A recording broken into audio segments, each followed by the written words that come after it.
Hello, everyone, and welcome to the CTDL Education and Employment Outcomes Metrics Terms Proposal webinar.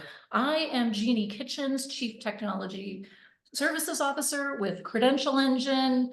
I apologize for not having my camera on. It is not working. I am joined today by my CTDL colleagues, including Jared Diener, who you can see on the screen there. Phil Barker, who will also be presenting today. And I'm not sure if Nate Argo has joined us or not, but he is a member of the CTDL team who have responsibility for the proposal as well that you are going to be introduced to today. And thank you to other Credential Engine team members who are behind the scenes, probably sharing links and so forth. And we can go ahead. So today, this is our agenda, and this webinar is being recorded. When we complete a CTDL task group, all of the information is public information. We will send out the recording to everyone who registered, and we'll also upload it to YouTube for anyone to see, as well as all of the materials that we'll go over today are public information. You will have access to all of them after today's webinar.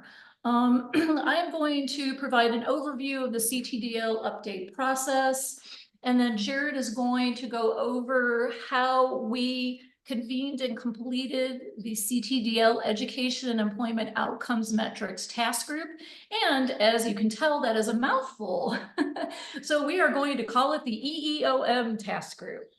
Then Phil Barker is going to introduce all of you to the CTDL data model, and then I will segue over to the related CTDL terms proposal, and then we'll look at our closing and next steps that include a public commenting period.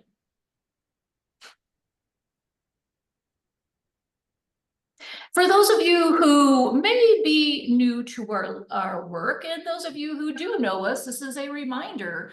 The mission of Credential Engine is to map the credential landscape with clear and consistent information because we want to empower people to find the pathways best for them. We do this through a set of programs and technologies, and we're going to be focusing on one of those technologies, and that is the Credential Transparency Description language today.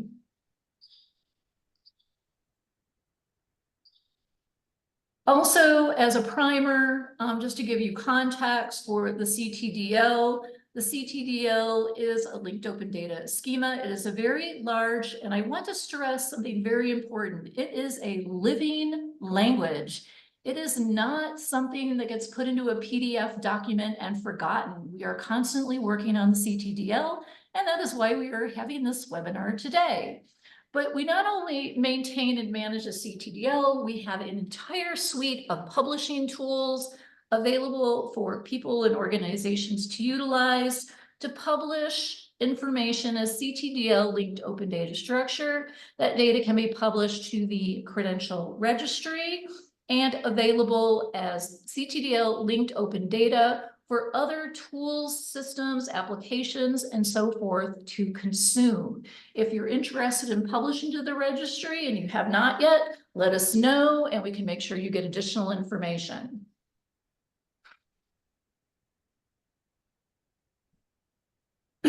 And this is just to provide kind of a high-level overview of the CTDL so you can understand the depth and the breadth of the CTDL. As I said, it is a very large and it is a living language. What you're seeing here on the right side of the slide with these images and all of the arrows that are meant to be notional is to indicate all of the different types of classes that can be described through the CTDL. So you can see we call it credential transparency description language, but it is much, much more than that. If the credential is not related to, for example, a job or education and career pathways, assessments, courses, and so forth, then it really doesn't have value. So the CTDL really goes well beyond describing credentials. And every one of these circles, these little icons that you see on the screen that are labeled, are classes in the CTDL. And what that means is we have terms, defined terms available for anyone to describe these things and the relationships between them. We have 3 schemas that comprise a family of schemas that are all interoperable.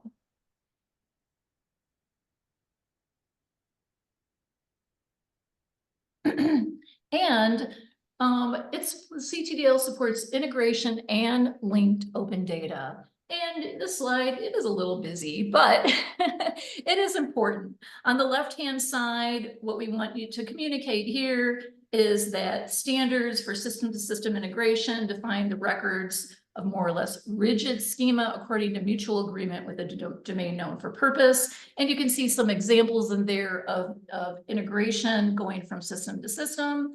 And then on the right-hand side, that visual is to indicate the idea of the linked open data structure. So we can see the little circles and the arrows that are meant to show that it's literally descriptions of these things can be related, and in the center of it can be a person and the relationship between the person and those things. And Phil, would you like to comment any more on this slide?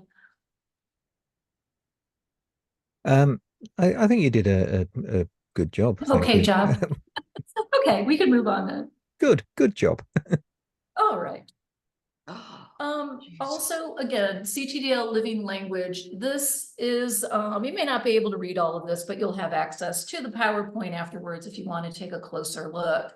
But what you're seeing here is the annual updates to the CTDL going back to 2017. 2017 was the first release of the CTDL, and you could see that has been growing ever since. We are always actively working on the CTDL. That means working across the 3 schemas that comprise the CTDL.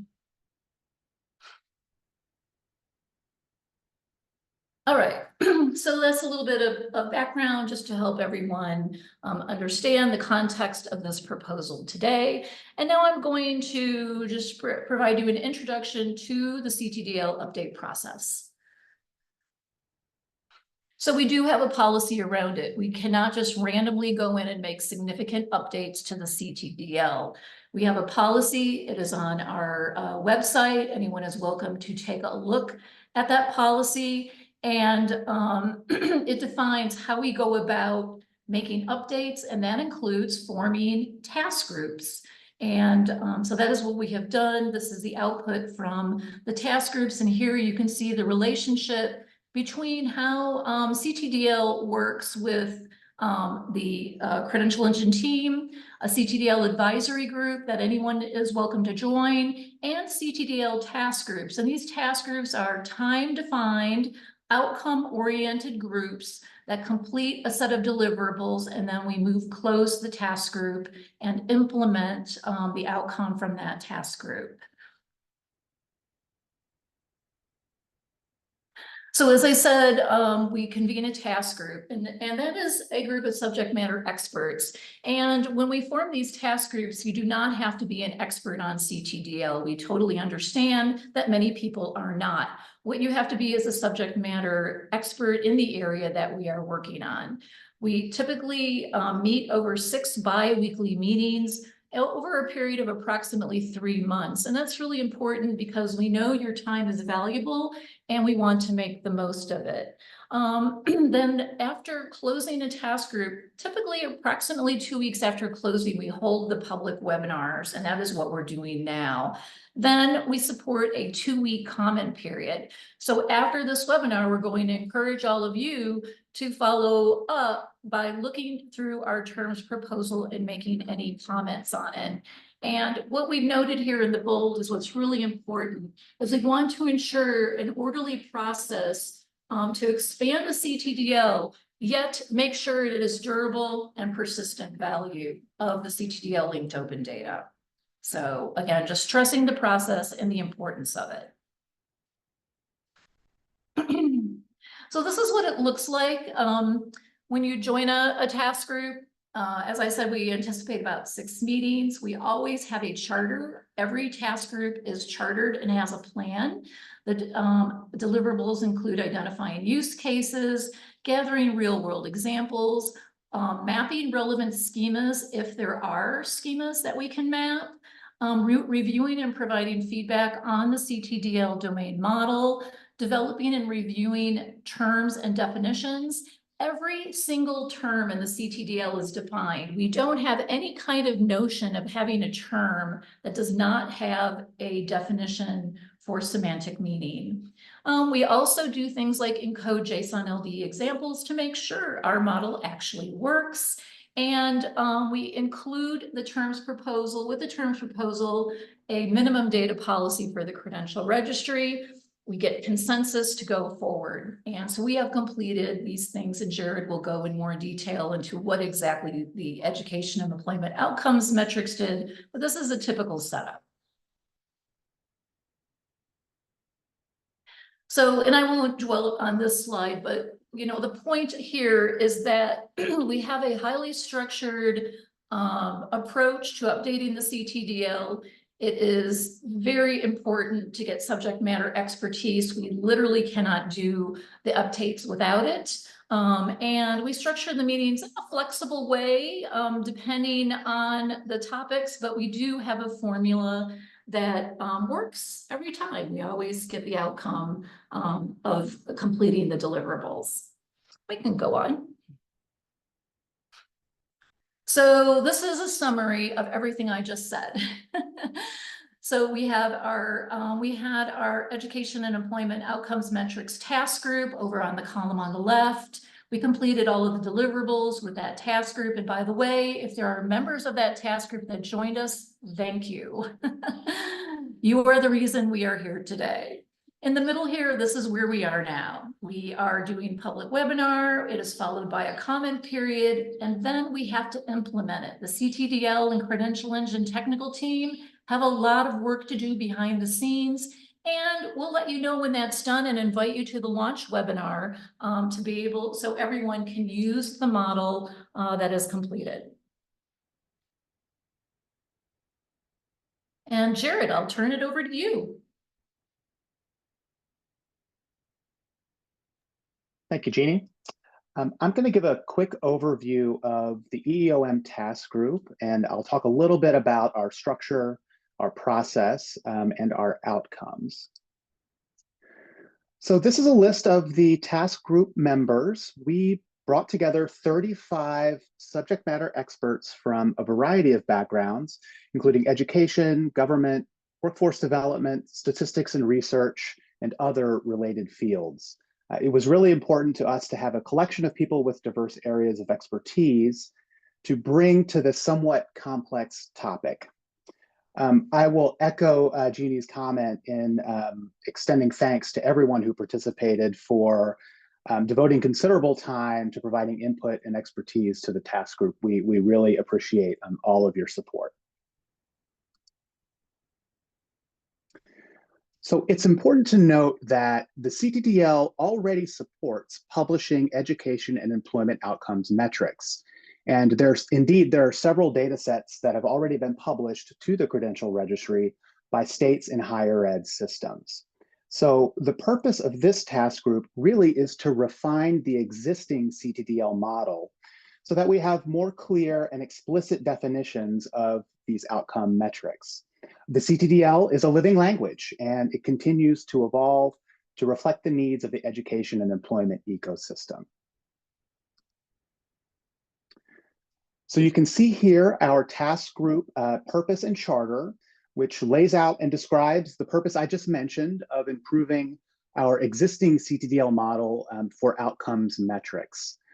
You can see here the list of task group objectives, such as identifying use cases for discovering, understanding, and using education and employment outcomes metrics, sharing real-world examples of metrics, defining new CTDL terms that support these examples and use cases, and so forth. The task group reviewed the charter at our first meeting and approved it at our second meeting. This gives you a sense of the task group's process of analysis and modeling. We started with information gathering. We did a deep dive analysis of different outcomes metrics data sets and their related structures. This gave us a deep pool of information about how outcome metrics are gathered, structured, and used in different contexts. And we developed some use cases for expanding the CTDL model. We then iterated some model diagrams of existing CTDL classes and concept schemes and between component metrics. And then we iterated the new CTDL terms and definitions, inferring from other schema models and mappings. And then finally, we used the new CTDL terms proposal to develop some examples of outcomes metrics encoded using the CTDL linked open data structure, JSON LD. And we did this so we could make sure the proposed CTDL terms reflect existing data sets and use cases, and then also to show how this data can then be published to the credential registry. So this shows our completed activities and deliverables. It follows the typical CTDL task group activities that Jeannie showed us earlier. The task group met 7 times. We did have to schedule 1 additional meeting beyond the usual 6, and this kind of just reflects the size and the scale of our work. And you can see the process of how we got from our first meeting in March to releasing our draft proposal in early June and then moving forward from there. So with that, I will turn it over to Phil. Thank you, Jared. It's my job to start to introduce you to the data model that we have come up with as a result of the task group. And if by the end of my doing so, you agree with Jared's characterization of it being somewhat complicated rather than absolutely mind-boggling, then I'll feel that I've done my job reasonably well. So if we can move on to the next slide, thank you. We started off with use cases and we identified 2 high-level use cases. The first one is that someone wants to find data sets that are relevant to their interests and to access the data set as a whole. And this data set may be something that's available in the registry, or it just may be something that's available elsewhere and we have a link to it. The second use case is that somebody actually wants to represent the data within the data set in such a way that they can display part of it or all of it in tables, graphs, etc., to provide information about the sort of credentials or learning opportunities or assessments or whatever it is that they offer. And we limit ourselves in this to aggregate data, not personal information of relating to individuals. And it's this second one where things get quite complicated. I want to say 2 things about that relate to each of these. First of all, we had a lot of finer grain use cases that fit underneath these, relating to the type of data somebody wanted to represent or how they wanted to find the data sets, what type of thing they were looking for.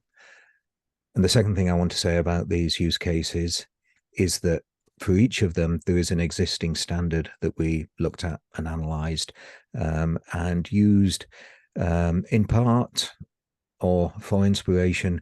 We couldn't use them exactly as they are because, as Jared said, we already can do some handling of data within CTDL, and we had to make sure that what we add to CTDL fits with what we had before. So we weren't starting from a completely blank canvas, which meant that we had to adjust what was in these existing standards in order to fit them in. If you're interested, the 2 standards that we used were DCAT, which is data catalog, to help people find data sets, and data cube, which is a way of representing the data. If we move on to the next slide, I'll start giving you some idea of where the complexities come in. This is a simple example. We can say that it represents the graduation rates in percentages from 2-year programs at 4 colleges for 3 cohorts, broken down by whether the graduates are male or female. You can see this as being multidimensional data.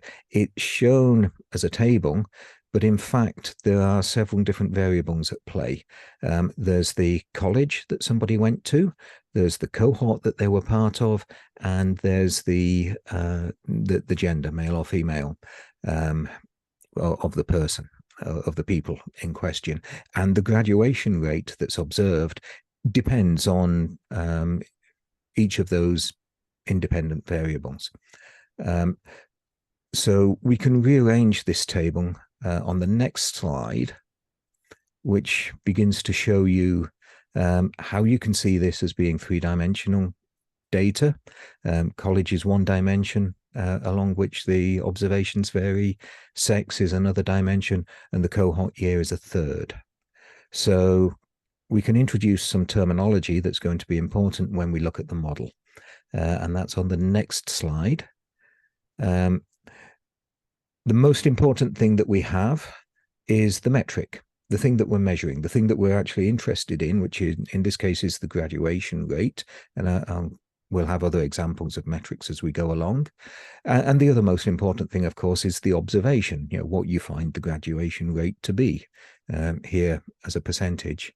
If you move on, Jared. The observations vary with what we call dimensions, the college, the sex, the cohort. So if we move on to the next slide, we begin to build up the data model based on these concepts. The concepts that we have are something that is used to describe a data set as a whole. That's the dataset profile. That's an existing class within CTDL. Then there's the thing that's the definition of what is used as a metric, for example, the employment rate, and also importantly, the method of measuring things for that metric. And we call that the metric. This is something that's new to CTDL. And one thing that you'll see repeatedly in this presentation is that new things are highlighted in a sort of goldy looking yellow color.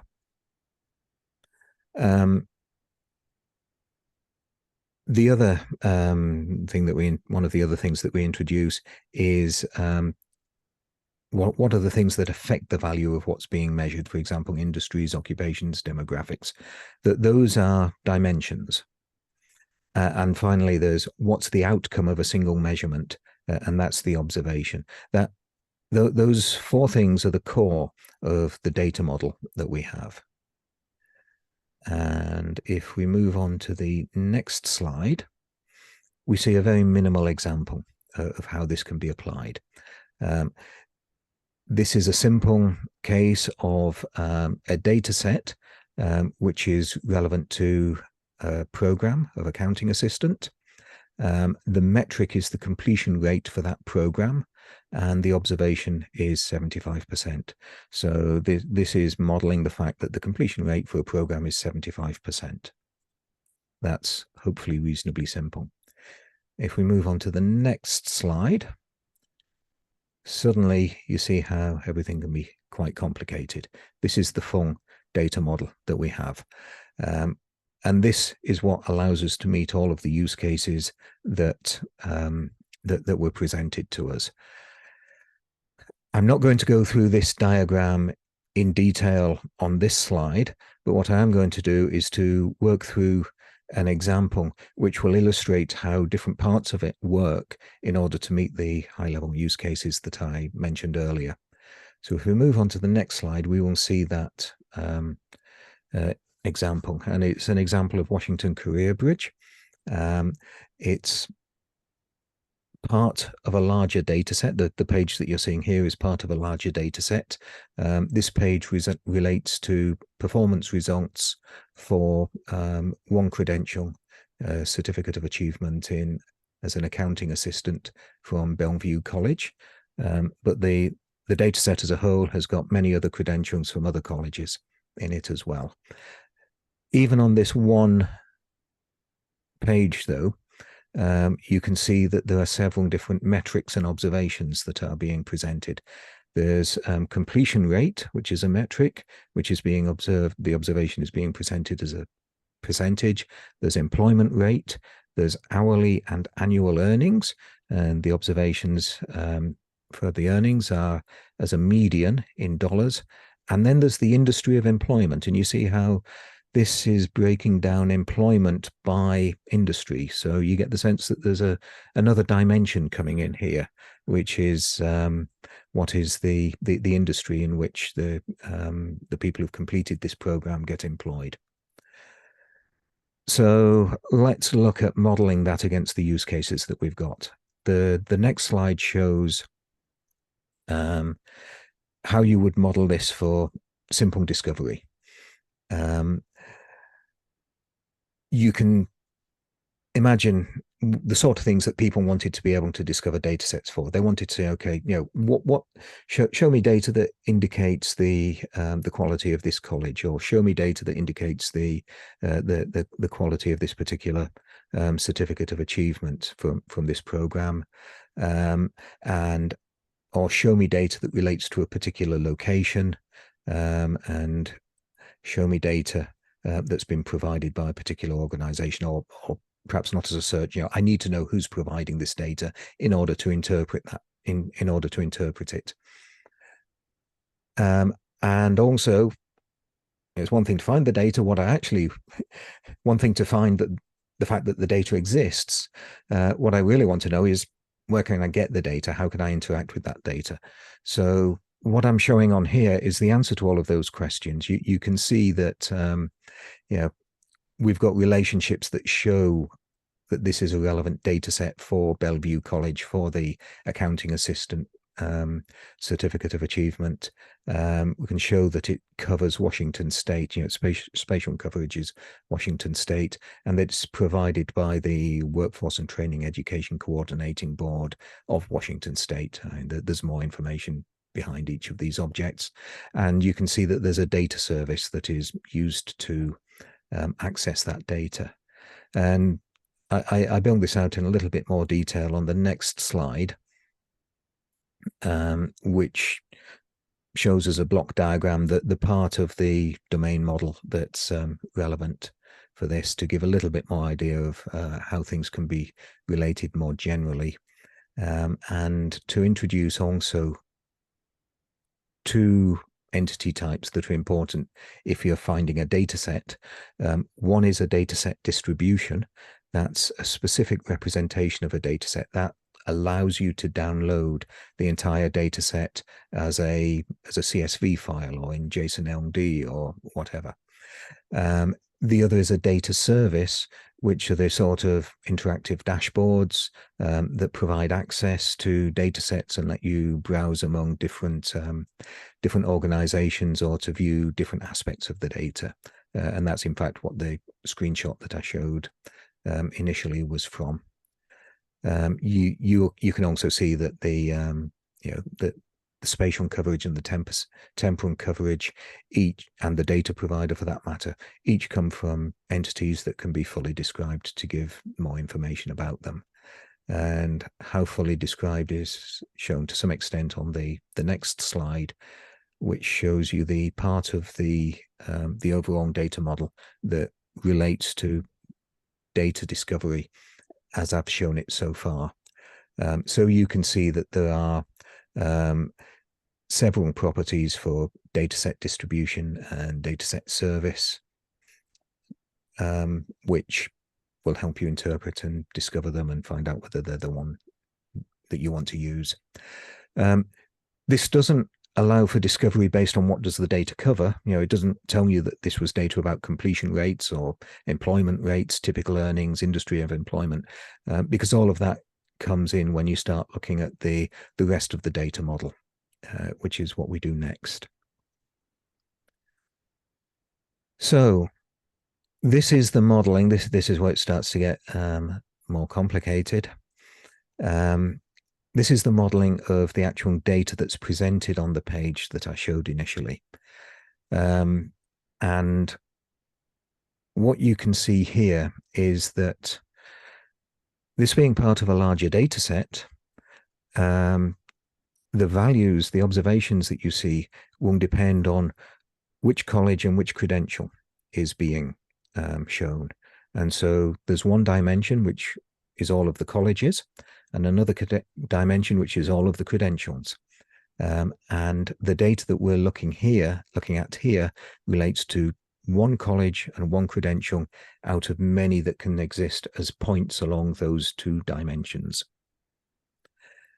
And each of these is related, each of the observations is related to a separate metric, a different metric. Some of them are observations of completion rate, some of employment rate, some of typical earnings as a median hourly rate, and some as typical earnings as a median annual rate. And one thing to say about these metrics, these are things that people will want to be searching for. This is what the data is about, after all.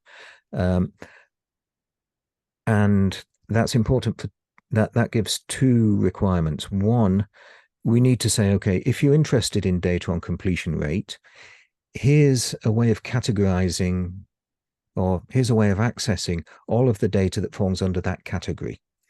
Here's a way of accessing all of the data that falls under the category of employment rate or typical earnings. And so we have a way of doing that in the data model as a whole. The other thing is that if you're wanting to do like-by-like comparisons across many different dimensions, it's really important to know that the metric is the same.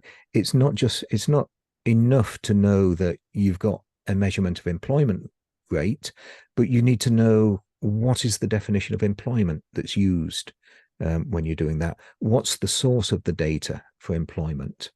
And other similar considerations for earnings, what's meant by earnings. Many of these metrics are defined once and used many times. Certainly within a particular organization, they'll define a metric and then publish data perhaps for many credentials or many other organizations according to that same metric. But we also know that there are higher level metrics that are defined, for example, by things like WIRA, that will define metrics that have to be interpreted locally, but which are important nationally. And so we're seeing metric increasingly as a top level object within CTDL, as being something that you can access and then say, okay, find me all of the observations that relate to this metric, and I want to be able to compare them across the different dimensions on which they vary, so that I can make like-by-like comparisons for different credentials in different organizations. And then finally, just to complete this the account of this slide, we have the measurements, the observations relating to employment in different industries. So we have industry as another dimension. Okay, so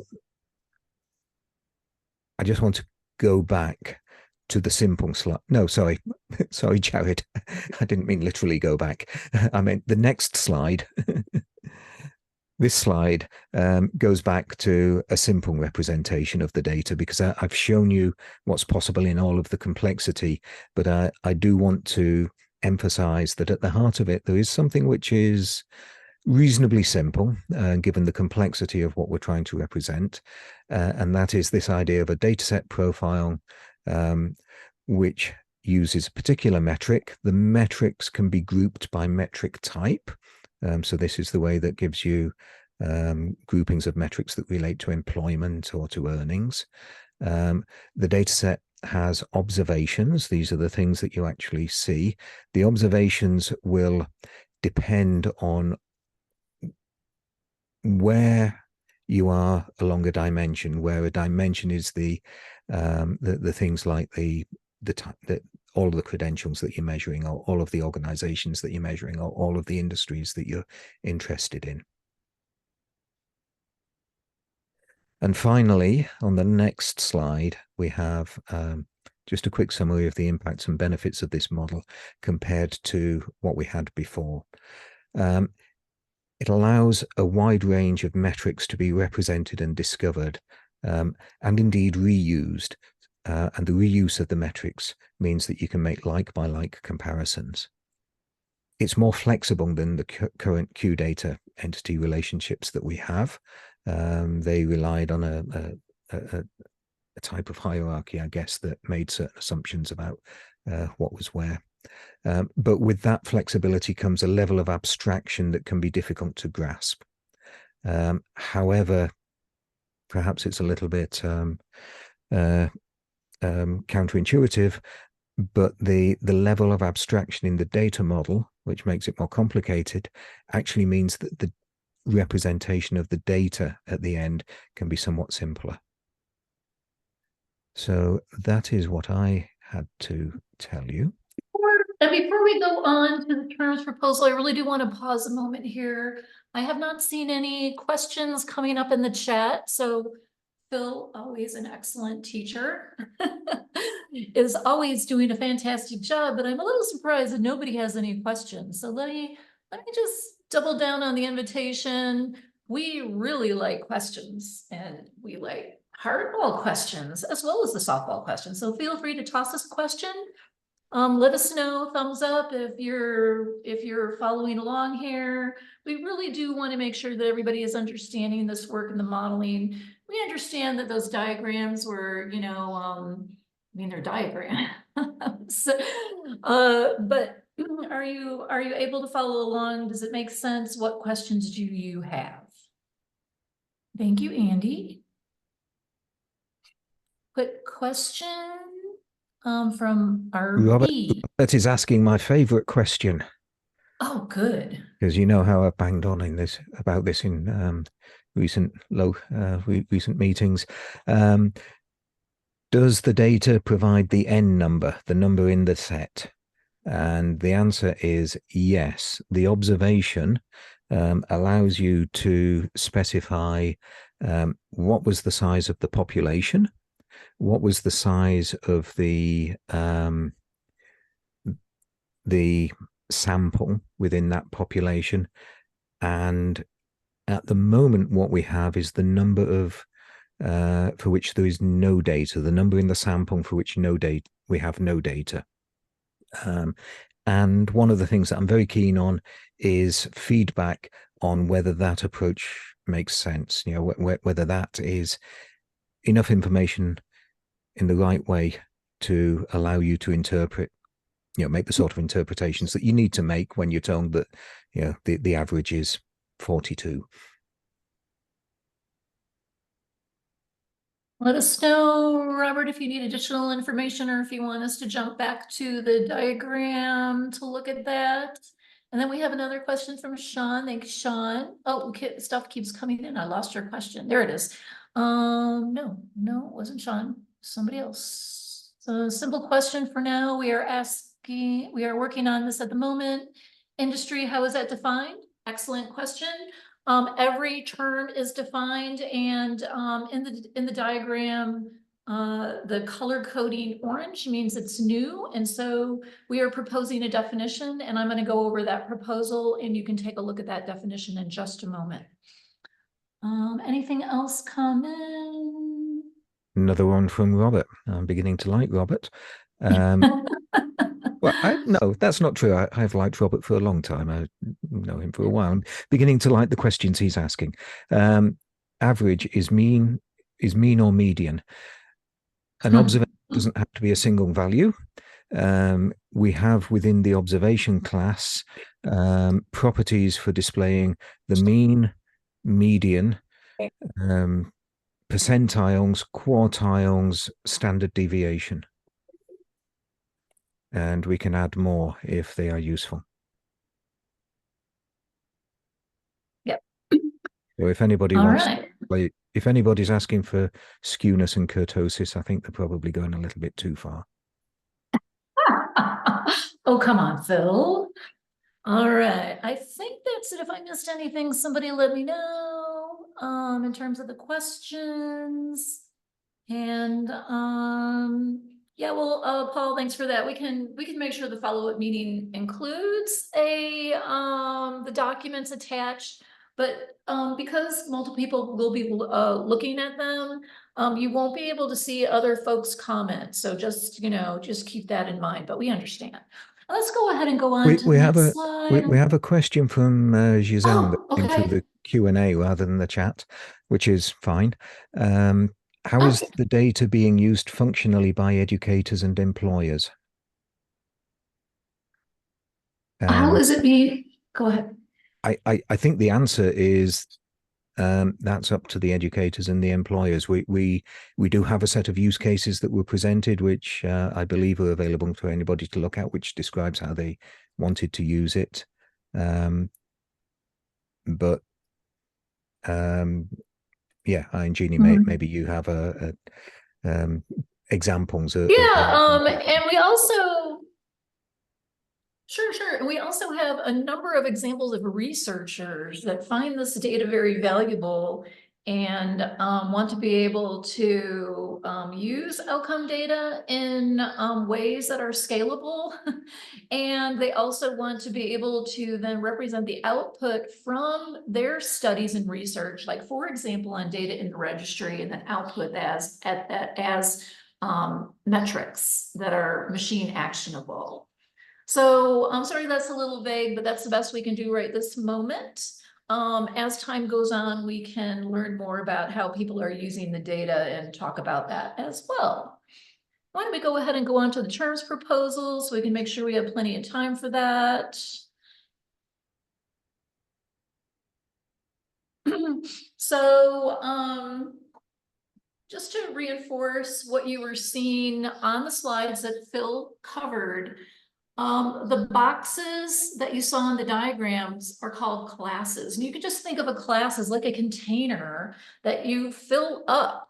And in this case, you're going to fill up the class container with descriptions to define what that thing is that you are describing. What is the metric? What is the observation? What is the data set? So those are the classes, and the properties are the terms for defining those classes, as well as we have concept schemes. And concept schemes are controlled vocabularies.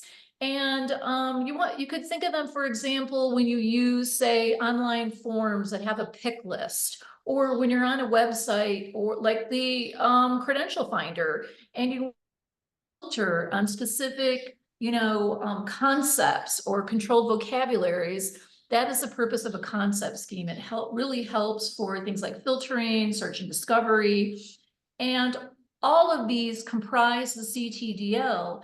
And as I mentioned earlier, every single term in the CTDL has to have a unique definition for semantic meaning. What you're going to see in the term proposal are all three of these things. We have classes, we have properties, and we have concepts. Every one of them has a definition, and some may have a comment, and a comment is just what it sounds like. It's additional information to provide additional meaning. And sometimes we may have a usage note, which is just like it sounds like as well. How do I use it? What is the intent of this? How is it meant to be used? Now, you're also going to notice that CTDL definitions are terse. They are never a paragraph. They are one sentence, one terse sentence to provide semantic meaning. And the comment and the usage notes are therefore sometimes important and helpful to help provide further commentary and usage around those definitions. So let's go ahead and go to the next slide. So in a moment, we're going to pull up the terms proposal. The terms proposal that we're going to show you, I'm going to walk through it briefly, aligns directly to the diagrams that Phil showed. So we're going to see it's organized by the boxes, the classes that he showed, and it's going to include all of the terms for describing the things in those boxes, because if we try to put all those terms in the diagram, it would be one of the largest diagrams in the world. Way too much information. You would not be able to read it. But let's go to the next slide. So in the terms proposal, we're going to start off by looking at the proposed classes. Again, those are the boxes that you saw. And Phil's diagrams, he used color coding. The orange colors mean they are new. we reuse CTDL. We don't have to reinvent existing things. So what we do is we identify what do we need to enhance the CTDL or add to it. And these are the new classes. I have them listed here. And these are the classes that you'll recognize because Phil went over them. And these are the definitions, and you can see for the individual who asked the question about industry, what the definition is. It is here. I'm not going to read all of these definitions to you. They're available in the proposal for you to look at and comment on. So those are the classes that are new and proposed. And we can go to the next slide. And as I said, there's also the notion of concept schemes, those are documented as well. When we get to that document, you're going to see that we're proposing two types of concept schemes that are new to the CTDL. One is called metric category. The other is called demographic category. And you will see that every one of them has a terse one-sentence definition for semantic meaning for those concepts. And we'll take a quick look at that as well. And what do I have next, Jared? Because then I want to go ahead and jump over. Yeah, let me just touch on this really quickly. When we work on the CTDL, it is not necessarily done in respect to the credential registry. Now, of course, you already know we support publishing at Credential Engine. We support publishing to the credential registry. However, anybody can use CTDL. It is not confined to being used only for the credential registry. So when we're developing the terms, we're looking at it much more broadly. But when we finalize the proposal, we include a column with it to identify if we think that the data should be required, recommended benchmark, or optional in the registry. And we do this because we found over time that if we try to do this as an extra step, that it's just not, it doesn't make sense, you know, that we need to do this along with the proposal. So you'll see a column in the terms proposal that has to do with the credential registry. And again, anyone can use the CTDL. It is not only for the registry. This is just to streamline the process. And then I think we should jump over to the terms proposal. And I am not going to, read every single, oh, sorry, Jared, yeah, if you could just go to the Google Doc. Yeah. Thanks. And if questions, remember, we really like them a lot. Put them in the chat.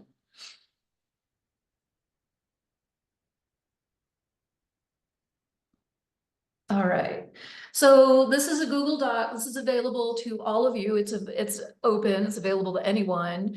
It's set to allow commenting, and you can see how it's structured here. It has a table of contents, and guess what? It has classes, properties, concept schemes, and at the very bottom, it has the diagrams that Phil showed you. So you can look at them in the PowerPoint. You can also look at them here. At the very top, you can see there's update tracking where we've been tracking the changes that we made. We use an iterative process with our task groups, which is really important. We never get a proposal right the first time. There's always multiple iterations. We can go past the tracking. Below the tracking is also a link to our GitHub repository. For those of you who prefer to look at things, in code or want to look at it through the GitHub repository, we have a project set up there. And then below that, you see we have instructions. And the instructions say, highlight the text that you want to comment on. And you're going to be focusing on the definitions, the comments, and the usage notes. You can highlight the text, and maybe Jared, you can do that. You just highlight some text, just, wherever. And depending on your mouse, you're either going to left or right click, and then you're going to see that you can comment, and you're going to simply type in that comment, and then be sure and save your comment. We read every single comment. We log every comment. We respond to every comment. So please, when you look at this, add your comment. So that's what the instructions say. Then you see below it, it's organized with classes first. Those are the boxes that Phil showed. And these are the classes that were on the slide that you just saw. And you're going to focus on the columns that say definition, the column D, comment, and usage note. Now you'll see there's other columns in here. The class name is in there. The URI is in there. That's kind of a kind of a geeky thing here in terms of that's for actually getting to the data. That's how we'll make the data machine readable. Then you'll see the human readable label, which is important to you, right? We want to have the human readable label, the definition, the comment, the usage note. And then you see there's a column for the status. If it's gold, it is proposed. So read those definitions, put your comments in, and let's go past the classes and let's go down to the properties. So we have a very long list of properties here because remember, those classes are containers and we have to fill them up. We have to have be able to describe them. And you're going to see we have similar columns for the properties. You care about the human readable label, the definition, the comment, the usage note. And then the very far right column you'll see is the policy that I mentioned related to the registry. And the status meaning gold is proposed. Existing means it already exists in the CTDL and we're not making any changes. We're just reusing it and leveraging that existing property. And you can see in the very far left column, it says class. Those correspond to the classes that are being used in the model. And they're going to be in alphabetical order. And so this whole first set of terms is for data set distribution. And we can just scroll on down. And then you're going to see that below data set distribution, we have our next class. And we just stop there a minute or just slow down a little bit. So we can see that's okay right there. Thank you, Jared. Data set profile, that's a very important class, right, in the model for defining that data. And you can see, again, the properties that are available with the label and the definition and the comment that you can look at. If it's white, remember it's existing, and we do not necessarily feel the definition needs to be changed. And then if you go down just a little bit slowly, we'll keep on going down. Remember, gold is proposed. That means it's brand new. It doesn't exist. And you should definitely focus on all the new stuff for sure. Comment on those. And these are all, you can see there's a lot of terms for a data set profile. And we just keep going down. And we're just going to keep moving on to the next class. Data set service. Remember that was in the diagrams. Data set time frame. Blue means modified. Means it's in the CTDL. And in this case, we're proposing not to use it. We don't believe we need it. Rather, you'll see we are able to leverage some existing properties, and then we have a new property there in gold. And I'm not going to go through every single one of these. It is long, I'll be honest. It is long because you can see how it's organized when we get into dimension. What are the properties for a dimension? Industry. What are the properties for defining an industry? And you can see with industry, we can reuse a lot of the existing CTDL, and it goes continues as such in alphabetical order by class, and then for each class in alphabetical order by the property for describing or defining that thing, that class. So now we're at industry, now we're at metric. So you can see for metric, we have a number of properties for that would to be used with that class. And remember, blue means modified. And so look at those definitions, look at those comments, labels, usage notes, put your feedback in here. And then below that, we'll just kind of, I'm sure you get the gist by now. There's the next class. There's all the properties for them. And we can just go on down below that chart. Now we're at the bottom. So those are all the classes. And then below that, there's another link here, and that's to the concept schemes. And just jump there really, really quick, and then we're going to need to jump back and close out the webinar. So the concept schemes, remember there's two types, metric category, demographic category, and you can see it has the proposed name and the definition. And you can go through this as well, and you can do any commenting you like to the concept scheme. Okay, and let's jump back because we only have 3 minutes here, and it works exactly like the other Google document. You just highlight the text and you can comment on it and you can provide your feedback. And if you have any questions, please do drop them in the chat. Jared's going to jump back to the deck so we can talk about our next steps.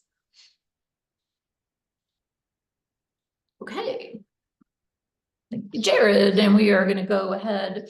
So this is your opportunity, and anybody, if you have no other, if you have other colleagues and you're thinking, wow, they really need to know about this, we'll be sending out the recording. All these materials are publicly available, so they can comment on it as well. But take a look at the Google Docs, put in your comments. The deadline is the end of July for your comments. As I said, we log and literally look at every single comment and respond to them. So we look forward to your commenting. And if we can go to the next slide. Credential Engine implements these, the terms. So this is really important.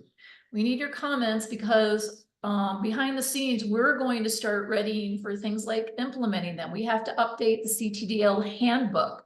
The CTDL handbook section on metrics is going to be completely redone. We are going to update our registry minimum data policy. We are going to update our API publishing system. We are going to update our entire publishing system to support publishing this data to the registry. That means we also have to update the credential finder, and that means the consuming options are impacted as well. So you can see here the CTDL and Credential Engine team, we have a lot of work to do as well. And we want you to know that the work that your input is very worthwhile because it will actually be implemented and then used by many, many, many, many organizations. And we only have a minute left. So I want to see, we have a whole lot of links here. As I already said, the materials will be sent to everyone who registered. You can also feel free to share them. We also will post them to our website. Any last minute questions? And Phil, Jared, any comments you would like to make as we close? Good job getting through that. Absolutely. And thanks everyone for joining us and spending some time with us today. We really appreciate it. Thank you, everyone. Have a fantastic day. Take care and watch for additional opportunities to work with us. Thank you. Thanks all. Thank you.